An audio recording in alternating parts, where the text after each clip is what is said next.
जायांची पुजा म्हणजे आम्ही जवळजवळ अंदू 1 लाख जायो हाडून देवीची सजावट केल्ली आसा. एक सुंदर तरेन आमी सजावट केल्या. ह्या जायांच्या पुजेक एक म्हत्व म्हणजे अशें खूब वर्सां पयलीं पासून ह्या जायांची पुजा हांगा चालू आसा. तशीच अंदू एक मोठ्या धबाज्यांनी ही जायांची पुजा सादर जाल्ली आसा.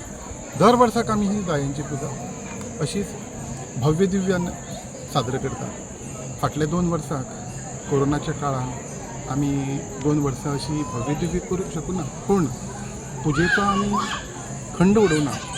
आमच्या लिमिटेड प्रमाणे आमी सादर केल्ली, पूण अंदू खूब मोठ्या धबाज्यान जी तुमी म्हणटात तशें जात्रात खरोखरच ह्या जायांचे पुजेचें स्वरूप जात्रेचें स्वरूप येता अशें आमी म्हणुया. अशेंच दर वर्साक तुमी ह्या जायांचे पुजेक सगळ्यांनी हजर रावचें. परत एकदां तुमकां देवस्थानाचे वतीन देव बरें करूं.